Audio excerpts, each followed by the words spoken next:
once you apply the maggots to a patient's Yes. wound, Yes.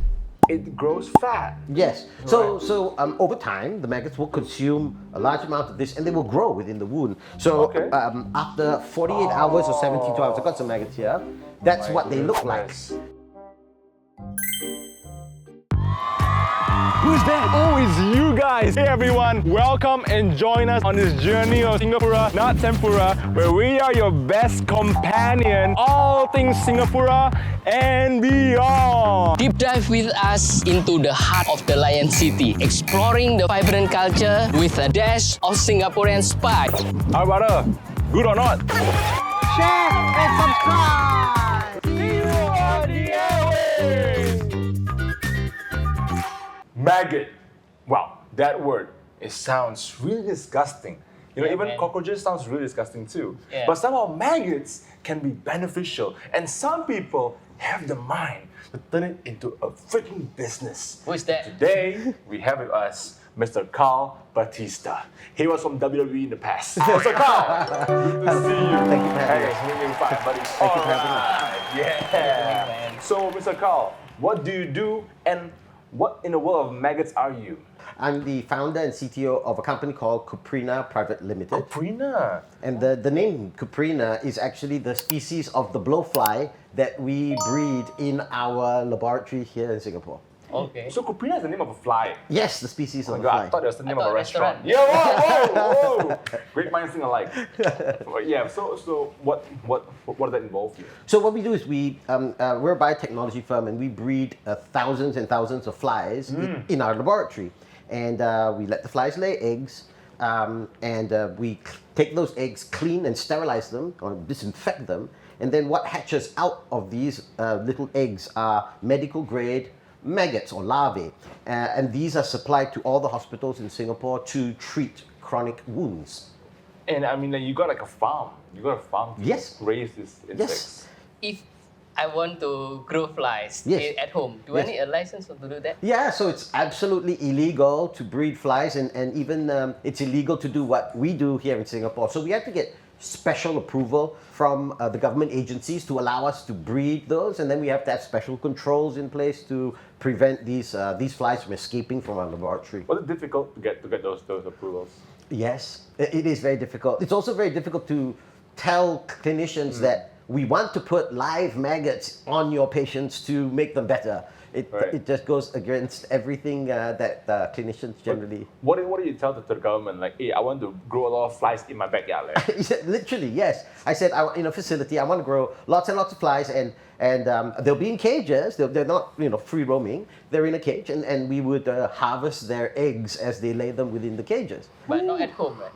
In your office No, laboratory. we're very strict about that. So NEA is very, very strict. The governing agency are very strict about where we can breed and the standards by which we had to adhere to. So we adhere to global standards in the breeding of insects. By the way, Carl, I'm interested how you come up with this. What is your background?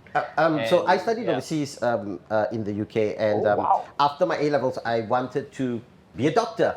Really? Yeah. So in the UK, if you want to be a doctor, you have to go and have an interview, and they show you around, and they monitor your movement and all that. And after they showed us open heart surgery, they showed us the anatomy, all the different organs in a jar and things like that. And then they serve you lunch and expect you to eat, and I had no stomach for it. So at the end of the session, they said, I think you better go and find a different profession. So that was it. I was never able to continue to become a doctor. Right. And then I went on to do biotechnology. So I'm a biotechnologist by education. And then now look where I am, right? I am manufacturing medical devices and supplying it for some of the most disgusting things in the medical you came community. back to Singapore for Yes. your university. Yeah, no, I finished my university in the UK, and then I came back to Singapore. In the UK. Yeah, in But you London. did your A levels in Singapore. No, I did my A levels also in the UK. Also in the UK. Yes. Wow, I think we're gonna make a Okay. new name for this, like UK not tempura. So I was I went to King's College in Yeah, okay. London. Oh, okay. By the way, King's now College, right. if I show you maggot in front of you, and can you eat lunch? In front Yes, of the maggots? yes. In fact, I can now look at a wound, smell it, and also can it still doesn't put enjoy me off. your Yeah, lunch. yeah, it doesn't put me off anymore. All right. That sounds like a whole new game. So you came back to Singapore immediately after you finished your biotech degree. Yes, I came back to Singapore and I joined the family business. So the family business was in waste management, liquid waste management. okay. I started my first company with my sister then in sort of a enzyme breakdown of grease traps and food waste. And then we got into the pest control industry as a family business.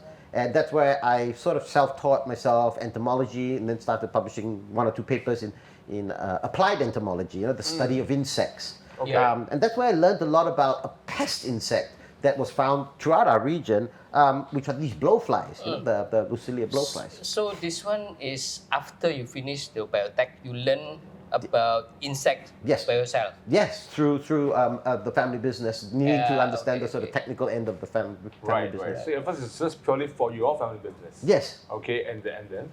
So then one day I was at home, watching Discovery Channel, something like that, and I was watching this segment in the U.S. about Okay. maggot therapy. A guy named Dr. Ron Maggot Sherman, therapy. and I was listening to what they were talking about on the insect. I said, "Oh my, that's not true. That's all Hollywood stuff. It's nonsense." And my wife, in her wisdom, says to me, "If you think you're so clever, you should go and do it yourself." And I found myself staring at the screen, saying, "You know what? Your wife is right. My wife is right. Maybe I should." So I went out and sort of investigated what the problems were like in Singapore, whether they were similar to the US. Okay. And then I went to try and get some government grants to initiate this business of supplying medical grade maggots to the Singapore community. Can you smell wounds, doctor? Yeah, sometimes. You Sometimes, smell the wound. Yeah. And what does it smell like? Like rotten. Delicious? Delicious, maybe for you, but not for me. Yeah, some of these wounds are really bad. When we do home care, sometimes when we get out of the lift on the lift floors, we can actually, we don't need to look at the address. We can smell our way to the units. They're quite bad. They can be really, really bad. Yeah, I remember when I was a junior doctor there in orthopedic, in like infected ward. Yes. So just before entering the ward, I can smell Yes. Yes. the rotten wound. And I think some of the infections on the wound cause very distinctive smells to these wounds. So one of them is a green color bacteria known as Pseudomonas aeruginosa. And the minute you smelt it once, you know which one it is. You remember? Monomonosa. For life. Okay. Pseudomonas aeruginosa. Yeah, I totally know that name. I'm a doctor as well. A doctor in my own field. Yeah, but anyways, right, what does the maggots do for the wound? I mean, if I got a wound, there's no way I'm gonna put a maggot there, bro. Right. Like, I gotta go put some alcohol wipe instead and get it clean. Well, I think the first thing we need to sort of get out there is that our maggots will not eat a normal skin. So if I were to put it on my hand, they would die. They can't generate any nutrition. If I cut myself and it bleeds and I put a maggot there, they will also die because it's not infected, and so they can't get nutrition, and then they will die. However, if your wound is infected and it's full of pus and all this gangrene, the maggots will eat that, and they only eat that. They cannot digest healthy tissue underneath. So they'll always have the necrotic tissue on the top and the healthy tissue is underneath. Now, if you don't remove that unhealthy tissue, the healthy tissue underneath cannot grow and close. So what the maggots are able to do is they're able to remove only the necrotic tissue on a very biochemical level. Are you saying that they can remove scars? Well, no, they can't, unless those scars are infected. Oh, so they must have an infection. Yes. So the infection is the key word here. Yes. And those maggots are gonna clean up. Yes. And then so after they finish, then you're gonna remove them again. Yeah, so it's either infected wounds, which are their primary diet, or they are wounds that have devitalized tissue or dead tissue. So they've got like maybe it may not be infected, but it is sloughy tissue, devitalized, not living. And those are impeding the healthy tissue from coming through. Ah, I see. Interesting. Glorious. Something to eat That is up what of I the do tissues. too. You But do use I maggots do as well? surgery, I do surgery, clean up the wound. And you put maggots. No, I don't put maggots. Well, the golden standard is debridement, a surgical procedure by which they remove the necrotic tissue with a sharp tool, a scalpel or a scissors. Or nowadays they use high pressure water jet, small little jets to try and remove that tissue. But the maggots do it generally very well because a wound is never flat; it's always undulating. And a scalpel is never able to always remove everything on a biochemical level, or a substrate level. So the maggots are able to do that in a very unique manner. Cleverer Wow. than surgeon. Yes. That was a bit of a maggots. We'll come back with more maggoty information right just for you. Stay tuned.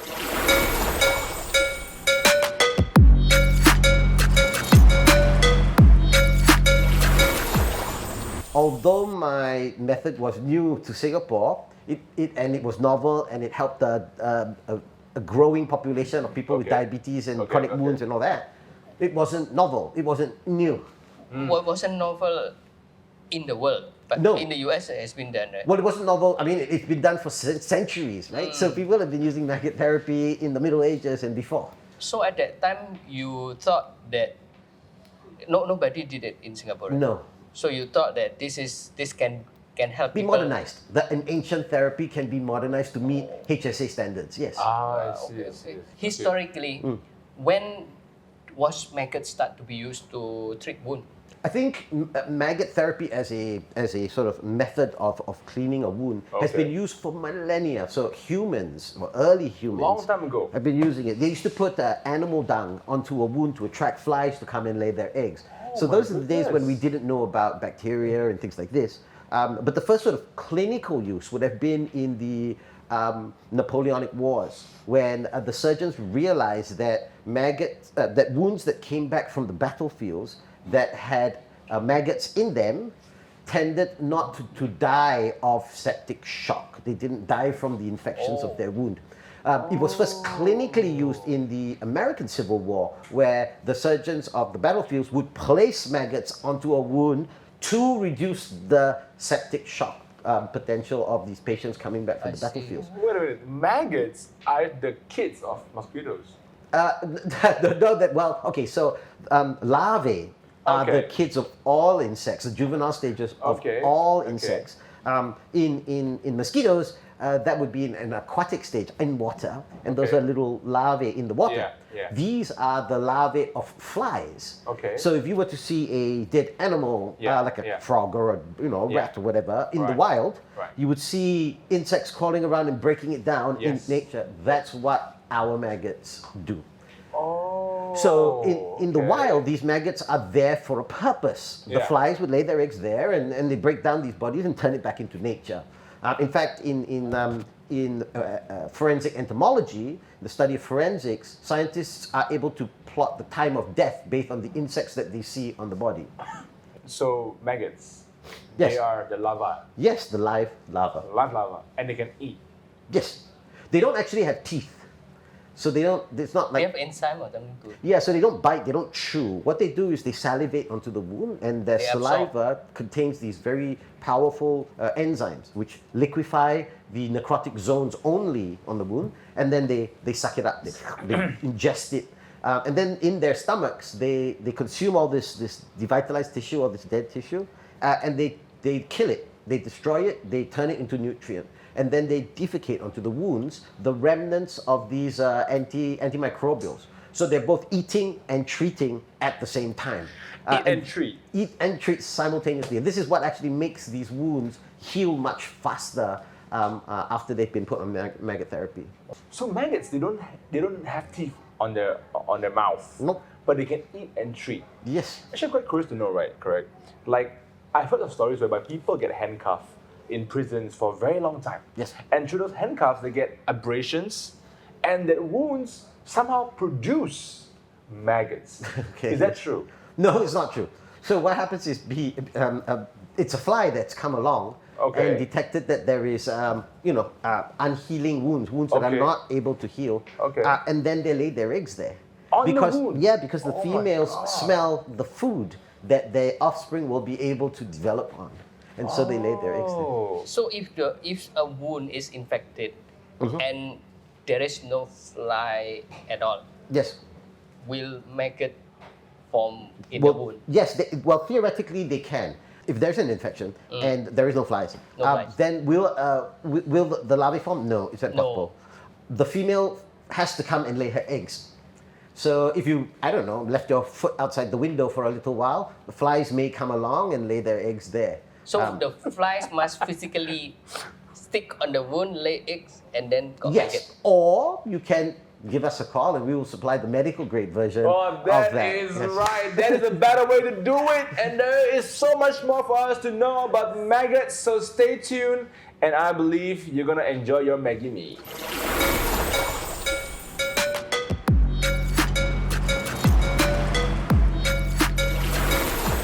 All right, Mr. Carl Jr., we've got some burgers for you today.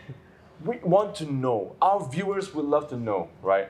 How do you actually get this maggoty stuff and then you bring them to the patients in the hospital? Yeah, it's a multi-step process. Okay. But basically, when we clean and sterilize the maggots in our facility, Clean up. yeah, so they're disinfected with different chemicals to generate a live medical device. Okay. So this medical device is approved by HSA. Okay. It's approved by NEA to breed, and it's also approved by the individual hospitals and clinicians that we put in because they have all the procedures in place. Right. So we actually have some samples here. So. Okay. Oh, wow, Bring it interesting. in. We have two Okay, let's products. see it. The first product is known as Maggot Free-range, and this is an example of maggots. You can see them in there. They're very small little maggots. Oh. Maggot free range. Free-range. So Alright, What do you mean by Yeah, what do you mean? free-range. So Is it for free what we or do is the maggots are in there, and you open up the cap, and then you put a little bit of saline, close up the cap, and then you shake it out. And the maggots then are in solution. So once they're in solution, you pour it out onto Okay. a gauze, put a gauze, and then you pour it out into the gauze. The saline will drip out, but the maggots will stay on the top of the gauze. And then you got place filtered it out. directly onto Right. the wound. So Okay. the maggots are sandwiched in between the bed of the wound and the gauze. And then Okay. that's taped down to form a caged dressing. But why is it called free range? Because Is it like maggots free can range freely chicken roam or- over the surface of the wound, find where they want to go and eat, and find all the lovely digestive, do all the digestion that they need Is to there clean up such the wound. thing like non-free range maggot? Correct. So the other product that we use is known as a baggot. And these are, as the name suggests, maggots in a bag. So it's like a tea bag. I The thought maggots maggot cannot. like a bread baggot. So, the maggots can't escape from the bag. Please help him to laugh. He's trying his best to be funny. Right? Yeah. So with the baggot makes it easy for clinicians to use it in multiple settings, like in the home Okay. setting as well. Yeah. You mean they'll bring it home and they'll use it at home? Well, the bring it home is a unusual one. So this can only be applied by clinicians, licensed practicing clinicians, wound care nurses, podiatrists, people like that. But so you can't actually just buy it and use it at and home. do it yourself. Yes, so no. Okay, Has to be done actually, by right. professionals. I mean, that's the thing to raise is that once you apply the maggots to a patient's Yes. wound, Yes. it grows fat. Yes. So over time, the maggots will consume a large amount of this, and they will grow within the wound. So Okay. after 48 hours or 72 hours, I've got some maggots here. That's My what they look like. goodness. So they will grow Can't about 20 see to that. 30 times their size. Well, there's something in front of in it. that 48 to Got, 40. got two things in front. That's right. So those are known as mandibles, and it's like their mouth parts, Right. and they're just simple Oh, hooks, and it's they help to crawling. churn up the necrotic tissue for the enzymes that they secrete, the saliva, to be able to penetrate through. So it also helps them with movement on the wound. If the maggot are fat and full, can they just stop eating? And Well, okay, so usually if they get a little bit bigger than this, they will start to look for a place, a dry place, not away from the wet environment of the wound. They will start to move out and look for a place to become a pupa, which is basically like a cocoon. oh, And then from there, they will, about 20 days later, they will emerge as a fly. So now we don't want that to happen in the hospital or in the home. So we don't allow imagine. them to Oh my fully God. achieve that, what we call pre-pupa stage, Okay. where they're so you moving keep out. it this at this stage. Yes, and once they reach that stage, we take them out of the wound. Take it out. Take them out and Right. then replace them again if the patient needs What more do you maggots. do after you take them out? So we have very strict protocols about that. We cannot just throw them as general waste. We have to kill them, and we do that very simply by adding some alcohol into a bag. They have to be then double bagged and treated as biohazard waste. I see. What would the patient feel when you apply these insects Yeah. onto the skin? Yeah, I mean, there's been very different reports from patients, feedback from patients. Yeah. Patients who generally are neuropathic, that means they don't have any pain receptors left on there in that area. Maybe it's been cut off or what? So maybe you'd like to explain what neuropathy is. Neuropathic basically when the part of the body is not sensate. They cannot feel anything. Cannot feel pain, cannot feel hot, cannot feel cold. They touch fire, they get burned and they don't even know. So That's called neuropathic. My heart is neuropathic. I can't feel heartbreak. But neuropathy is quite common with diabetics. You can treat with this, man. Oh no! Okay, so what would the patient say? So in those instances, the only time the patient can feel the maggots is when they are sort of moving on the edge of the wound. Otherwise, the rest of the wound they have neuropathy. Okay. But some patients who aren't neuropathic can feel it. And if that pain, especially if the nerve ending is viable and the maggots crawl over, boom, they'll get a pain, quite painful. So in that instance, the baggot works very well because the baggot provides that barrier against the maggots crawling and touching the nerve endings. Ooh, man, and like I just saw these things crawling, and you can kind of feel it like on your legs. Can you feel it? I was like, kind of feeling. Yeah, I felt that. So the patient, but has anyone ever kind of reject your idea and says, this is so bad? So I'm not really happy about this, but in hospitals here in Singapore, it tends to be the last resort treatment. If they've tried everything and nothing seems to be working and the wound is getting worse, then they'll say, okay, so instead of an amputation, which is the next step, the next stage, we'll put maggots on. So I prefer not to be at the last stage. I prefer to be much earlier on. But as a last stage addition to a wound, maggots are able to avoid amputation, or the patient can avoid amputation in around 60% of those cases. So it's still very good for us as a result, but we would be much happier with putting maggots much earlier on. Okay. In the beginning, when you introduce this method to the hospital, Yes. Oh yes. do they resist your idea or do they accept your idea? Yeah, that's very interesting. So I think there were some clinicians who were working in this area of wound care in some of the public hospitals who were very frustrated with the tools that they had at their disposal. It wasn't working.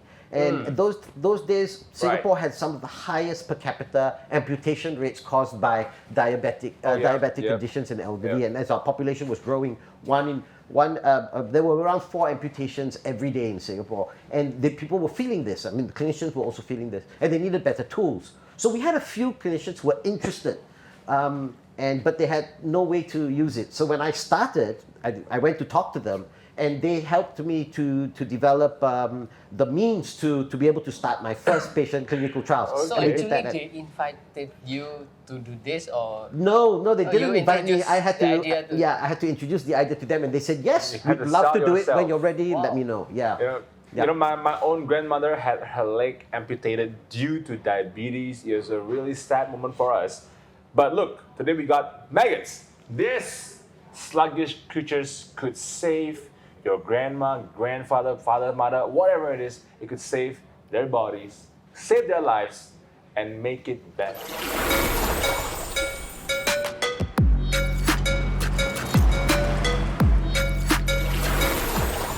What is one of the times that you remember the most about a patient when you do this maggot thing? I think my most challenging patient was my first one, but the one that was like sort of closest to my heart was my mom. And it's an unusual scenario where a product that you've made yourself with your own hands, you get to put it, hopefully save someone's life. So I think my first patient was difficult because I had no idea what the outcome of this would be. And it was placed on a patient who had removed one toe.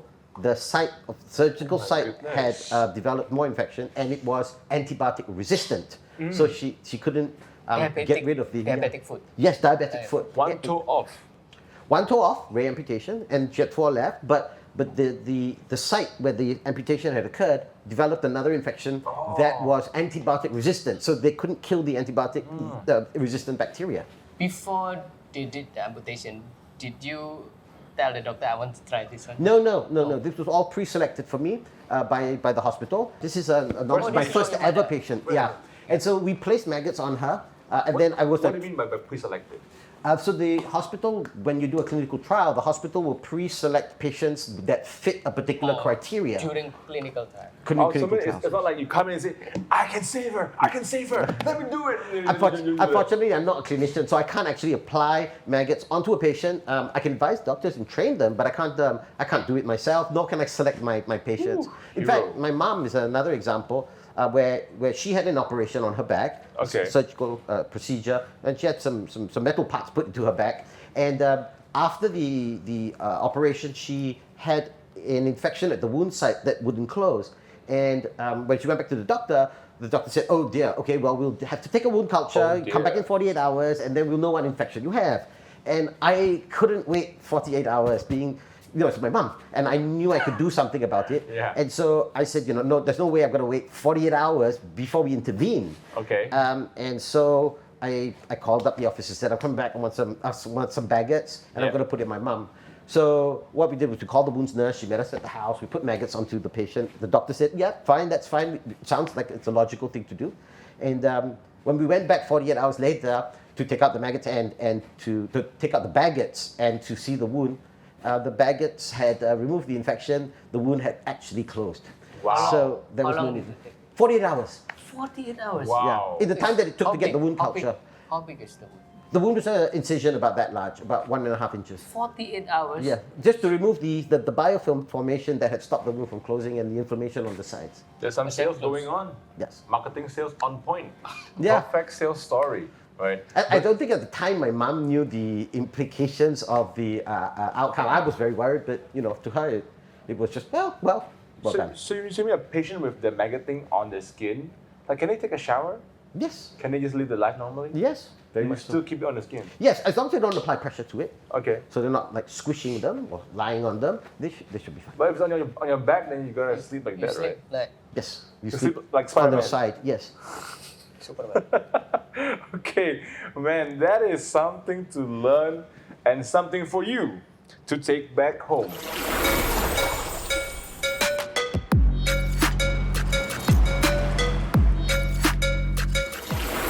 What is it about Cuprina that you can tell to our viewers today for them to know, for them to remember and etch in their minds? So the company as a whole is a manufacturer of wound care products, but our first product, signature product, is Medifly, and we want to get the outreach out there, get it out there to more patients, because our objective is really to reduce the amount of amputations out there with the growing population of elderly, silvering population, and then also the increase in diabetics per capita, and this is affecting everyone in our region in Southeast Asia.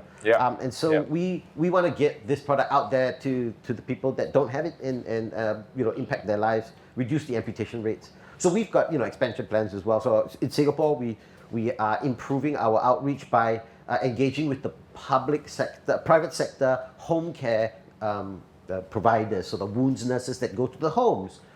Because at the moment, maggots are only really applied in the hospitals, but we want to get it out there so that we can get to the people who need it the most in the in the suburbs.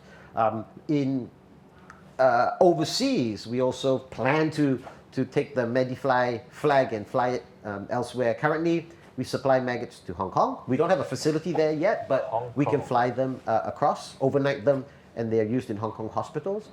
We plan to open up there in the near future. But we have plans this year to set up in Saudi Arabia, Jeddah, to supply to the whole of the MENA region, the Middle East and North Africa region with our partners there in Jeddah.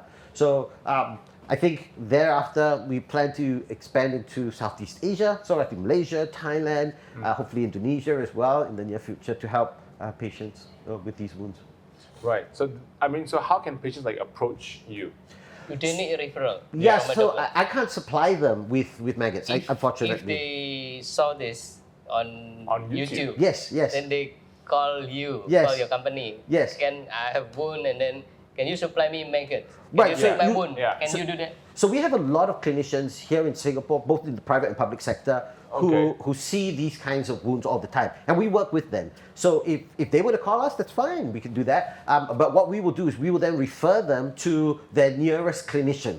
And then from there, if they're quite comfortable with that clinician, then they can work through the best course of action for them, and hopefully they start off with some maggots as well. But so you cannot go to the patient Directly. if they request. No. So Without doctor's referral. yes. So it has to be a licensed clinician. So it can be a wounds nurse, can be a pediatrician, but it needs to be a licensed clinician who can apply the wound, prescribe the wound. Can be doctors, can be wound nurse, can Yes. be podiatrists. Yes.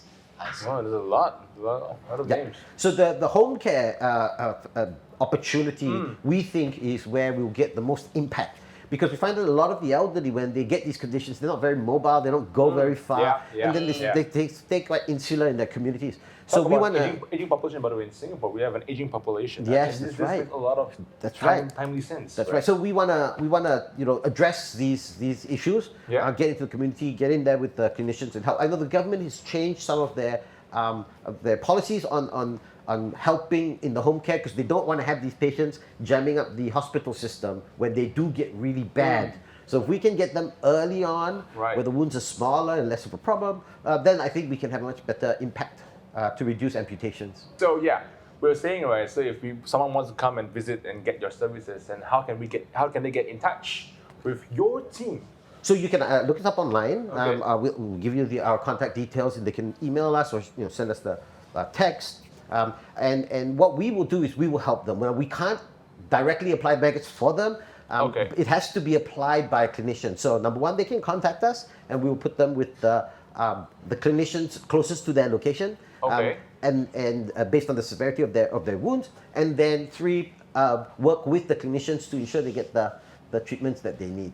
Oh, okay. In fact, for all our viewers today, what is one statement that you want them to know, that you want to tell them before we go? Diabetes doesn't have to lead to amputation. If you can choose Medifly and maggots, we can save those limbs. Save those limbs. Sound like a limb copy deal. All right, fantastic. Before we go, remember to like, subscribe, and share. And we say it together, guys. Singapura, not tempura.